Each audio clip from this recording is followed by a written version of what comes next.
Hello and welcome to Buyer's Remorse. I'm Justin. I'm Darren.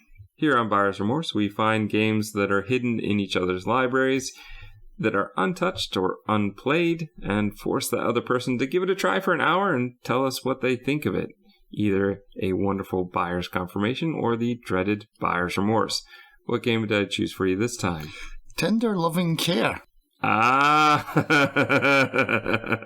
am somewhat familiar with this one because I watched a couple of the McElroy brothers play this on stream, and they will not go any further because it becomes unsafe to go further beyond what they went to, and even some of the not visually, but I think some of the concepts were a bit adult oriented even into the early on. And I found it very amusing and ridiculous. Tell us all about Tender Loving Care. Well, yeah, they'd probably get a strike on them if they went any further into by streaming this on Twitch, because this is basically softcore porn.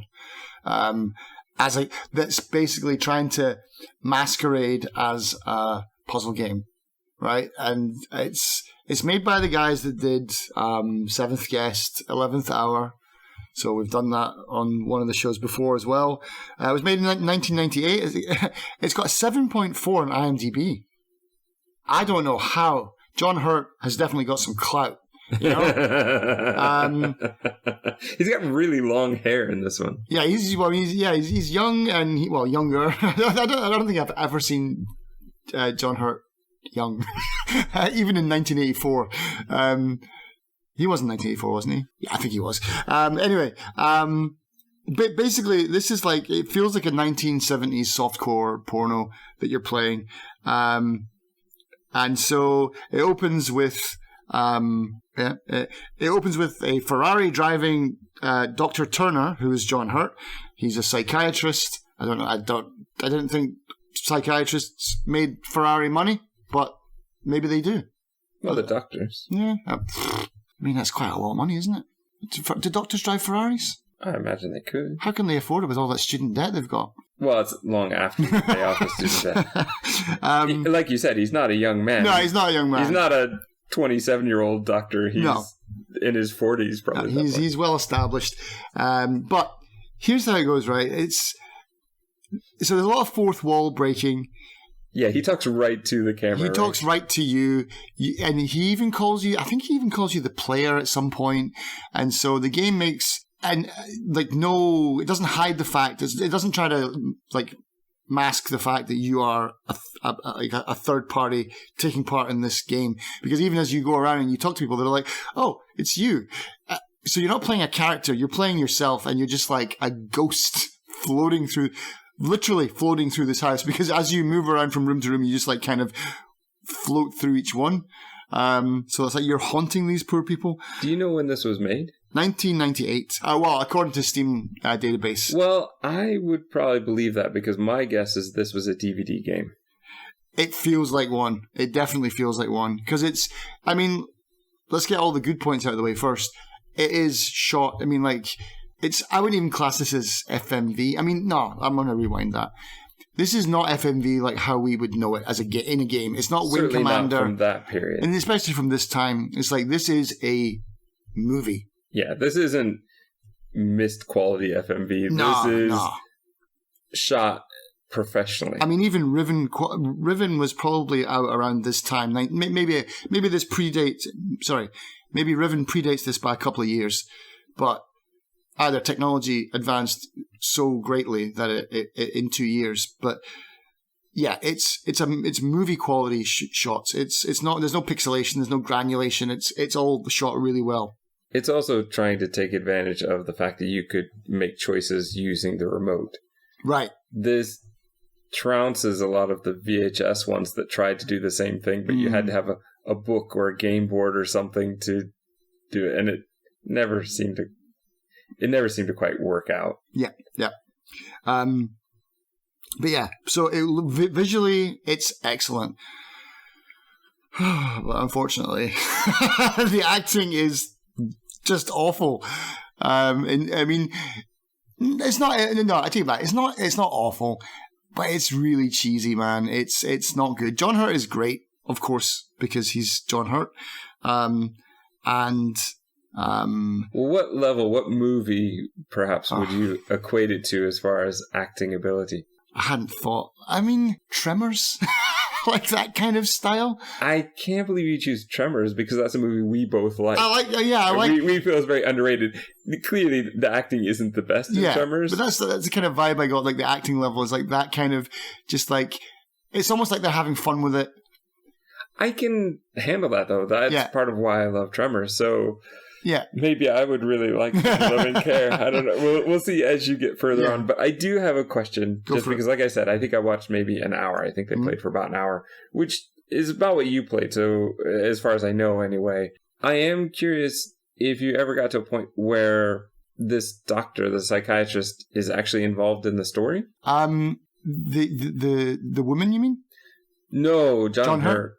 Oh, yeah. Well... Or is he just narrating the whole thing? And if he's just narrating, why is it important that he's driving a Ferrari? Yeah. Maybe he put that in his contract. I'll do it, but I want to drive a Ferrari. I need a Ferrari. But yeah, I mean, and here's me. I don't even have a driver's license, so I don't know. It's just a red car, you know. Maybe it's not a Ferrari. It definitely looked like a Ferrari. I'm sure I saw that little yellow logo on the side. Check the video and we'll see. But... yeah, he's part of the story. He does come into play quite a lot, actually. He's quite prominent in it. But the main characters are Michael, Alison. Michael and Alison are married. And then there's a nurse called Catherine. And that's when things get spicy. Oh. Now, there's something wrong with the wife, right? Yeah, so spoilers. If you want to play Tender Loving Care, I'm going to give it all away because I actually did finish the game. Okay.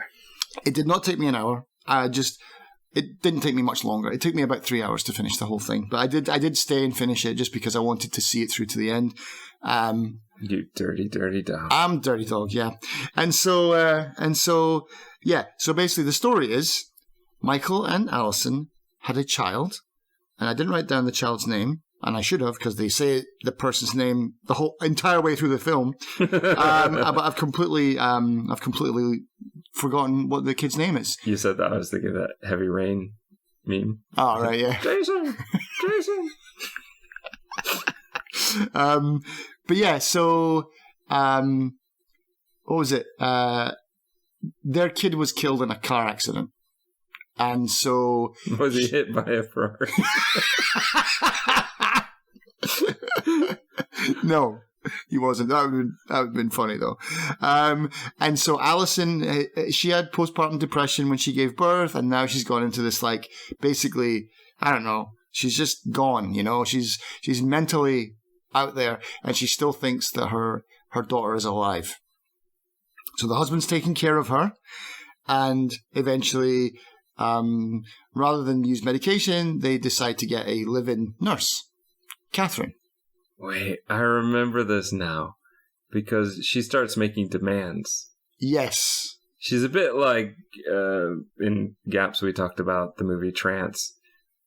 She basically is the Rosario Dawson right, Tender Loving Care, kind of worming her way more and more in. Right. I think requesting a TV was the last thing I saw.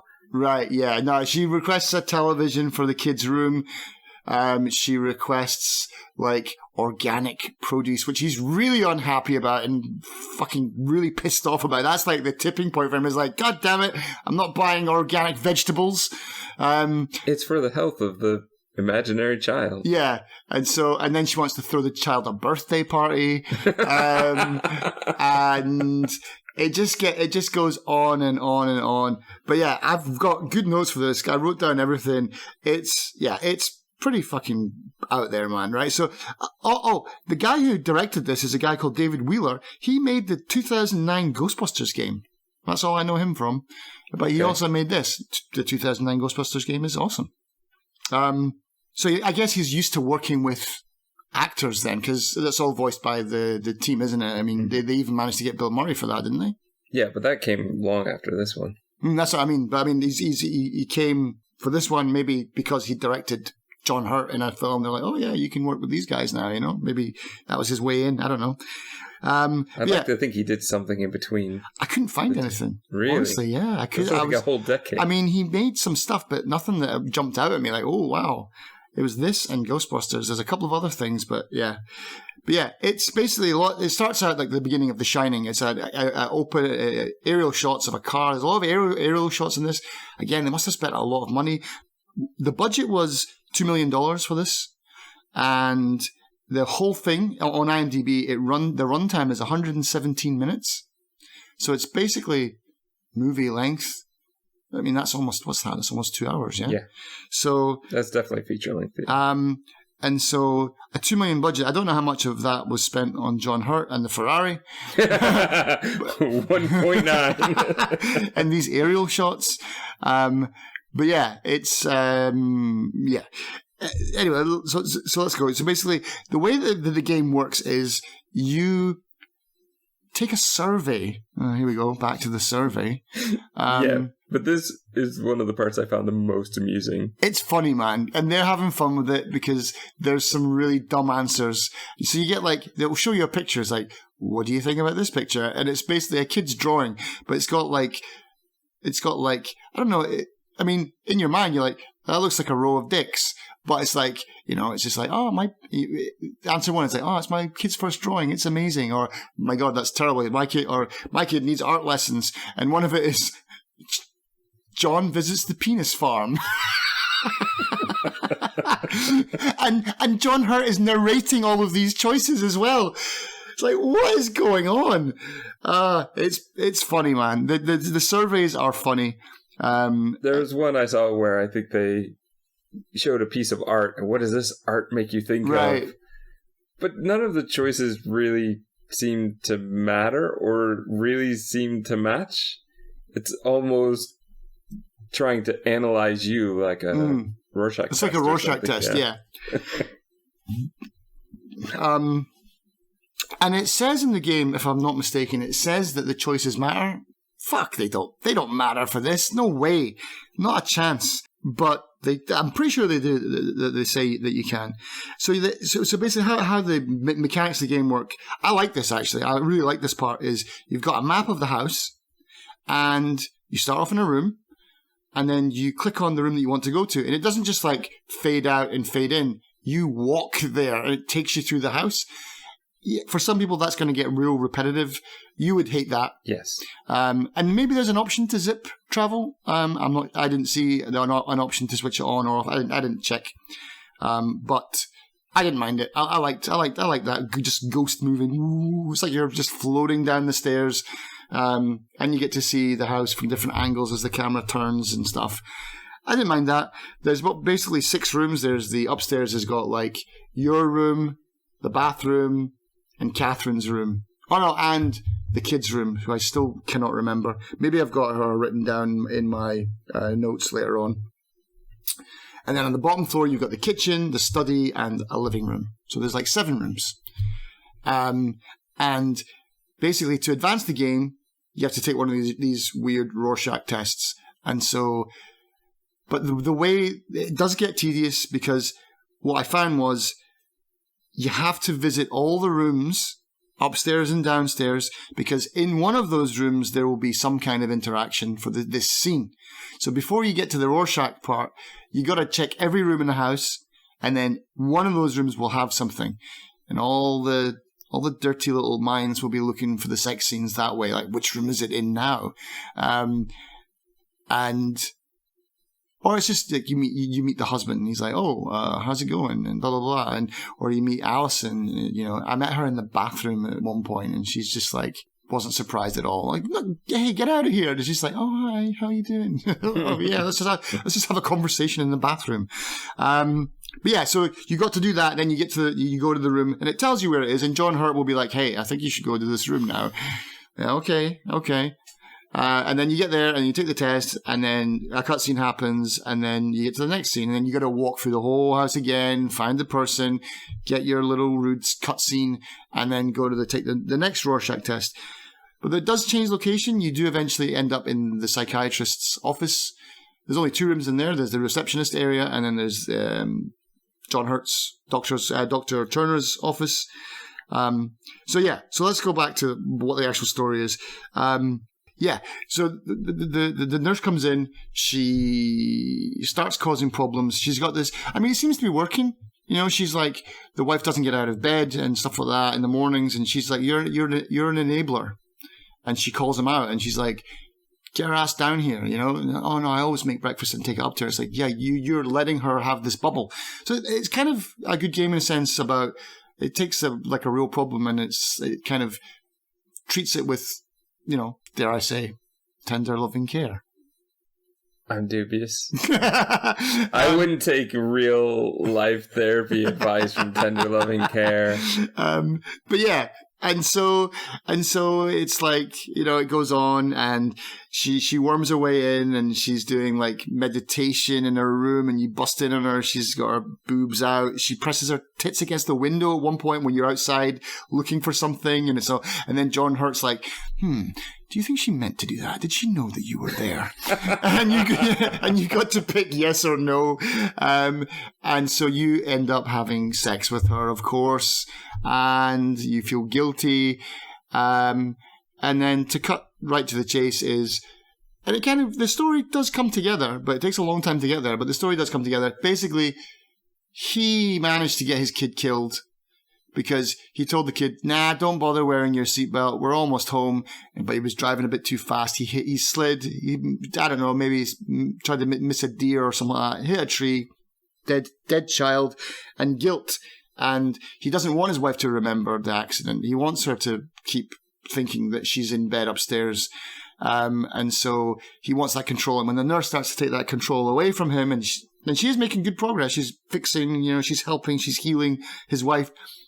He just loses his fucking mind, and he hits her over the head with a sledgehammer. and then he buries her in the back garden. Mm-hmm. He's got like a huge lot, he's got a huge pile of land. He's got a stream running through everything. He takes her and he buries her. There's a whole thing with a dog that he kills as well. Because the nurse says, buy the kid a dog. And he's like, gets this dog and it won't shut up. And he's like, I'm going to murder that dog. And so he does, or she does, but she blames it on him. I don't remember. But it just turns into this murder. And it's like, wow, I didn't see that coming. I probably did, but because she just pushes him to the edge. But yeah, he's very selfish. He's an asshole and he doesn't want her to get better. And when this nurse is making progress with him, then, he murders her. John Hurt comes back to the house and he's like, so where did you bury her? And he gets out of her because he's obviously he's messed up in the head now. Mm. So he's muttering to himself, and he's a psychologist. So he knows what's going on. And basically he just kind of coaxes it out of him, like, so what have you done with her? Is that her over there? And he's like, yeah, I put her in the taxi. He's like, is that the taxi over there? Like, yeah. He's like, okay. And then the cops come, take him away. The end. And now poor Alison is just on her own. But I think John Hurt takes her in or something. I can't remember. I think he takes her in or something. But yeah, what a bizarre, weird game. And like the sex scenes they're pretty tame, obviously. It's not like hardcore pornography on Steam, but it's just, the game is a vehicle for that, obviously. And and there are parts where there are TVs in the house, and so I love televisions and games, and so of course I watched everything. And, of course you did. And some of them are like, remember those Mystery Science Theaters with the work training videos? Yes. They're some of my favorite episodes. I love those ones, and there's some of that in this. Like, if we watched it together, we could really take the piss out of it so well. They're so funny, some of them. But of course, there's just a part, full frontal nudity. It's like, that's a Steam strike right there. It's not Steam, sorry. That's a Twitch strike right there. Maybe even a ban. I don't know. Like, full. We're talking top and bottom, and it's just like, why? Because that's what you're trying to sell this game as. It's like, it's not even part of the story. It's just, we'll just put some tits and ass in there. Fuck it, go for it. Watch this. And it's spliced in. It's like you're watching this Mystery Science Theater bit, and it's like, oh yeah, it's all about they're doing some brain surgery or whatever, and they're talking to each other. Like, I don't know about that, Jim. And then all of a sudden it's just like this burlesque dancer with her tits out. It's just like, all right. But that happens multiple times. And so the game, but the entire time the game is like, oh no, we're serious. This is a serious story, and this is a puzzle game. You got to solve this mystery. There's really nothing there, man. Is this based on a book? Yes. Does this make you want to read the book? Hell no. No.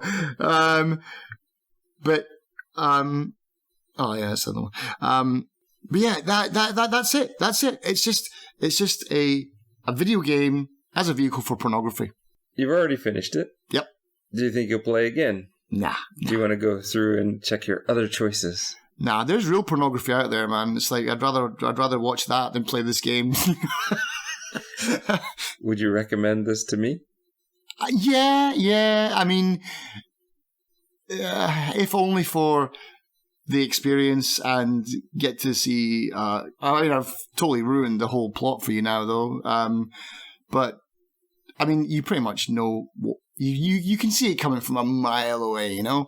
But yeah, I would even just to give it a shot, just to see. So you probably wouldn't recommend it to people who are listening now who we've just spoiled the whole thing for. But is there anybody that you would recommend it to? It'd be hard to recommend, actually, because I don't know what other people's tastes are. Like, if I said to someone, like, play this, but I didn't spoil anything for them, they'd be like, why did you make me play a porno? Oh, I'm sorry about that. So you'd have to go along with a caveat that there's full nudity and it's unnecessary nudity, and the plot is part serious about some kind of trauma and part softcore porn, which is a weird combination. Well, that leads into what 3 tags would you give it? Well, it's FMV. I couldn't call it a puzzle game because it's not, and it's not a point and click. You don't really do much. NSFW. Right. That's a tag, isn't it? Yeah. And if there, I mean, that kind of covers the porn tag that I was going to give it, but, well, I guess so. Yeah. I mean, like adult themed. There you go. Adult themed. It's an adult themed game. Yeah. And yeah, that's it. Well, then, just leaves one question. Was this a wonderful buyer's confirmation or a dreaded buyer's remorse?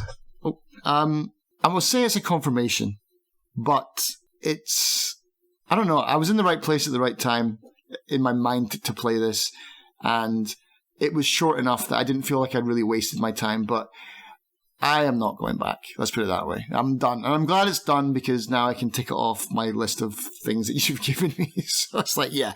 But was it terrible? No. It's one of those games that belongs in the archives of history. It's like, this is a game that exists. You should really check it out because it's a bit batty and a bit weird. And it's surprising that it ever got made in the first place. It's definitely a part of video game history. Well, let me ask you this. Okay. Tough question, put you on the spot.